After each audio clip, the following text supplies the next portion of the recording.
কবরের জীবনটা আসল জীবন। বিশ্বনবী দোয়া করতেন, আল্লাহুম্মা ইন্না নাউযু বিকা মিন আযাবিল কবর।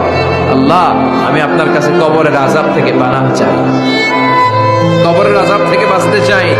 এই কবরের মধ্যে অনেক ফিতনা হবে, অনেক সুয়াল হবে। কবরে প্রশ্ন আছে না নাই? কথা বলেন। প্রথম প্রশ্ন জিজ্ঞেস করা হবে, মার রব্বুক, তোমার রব কে? বলেন, আমাদের রব কে? ওয়া মা দীনুক, তোমার ধর্ম কি? বিষ্ণুবীর চেহারা দেখিয়ে বলা হবে, তাআরিফু মান হাযা রাজুল, এই লোকটারে চিনো? আমরা কি বলবো? আমরা চিনি, উনি আমাদের প্রিয় রাসূল মুহাম্মদুর রাসূলুল্লাহ সাল্লাল্লাহু আলাইহি ওয়াসাল্লাম। এরপরে জিজ্ঞেস করা হবে, এগুলো কোত্থেকে শিখলা? আমরা বলবো, কোরআন থেকে। ফায়ুফসাহু লাহু কবরুহু ৭০ যিরাআন। সুন্দর সুন্দর উত্তর করতে পারলে আপনার কবরটারে ৭০ হাত লম্বা করে দেওয়া হবে। ইফতাহু লাহু বাবুন ইলাল জান্নাহ, জান্নাতের দিকে একটা দরজা লাগিয়ে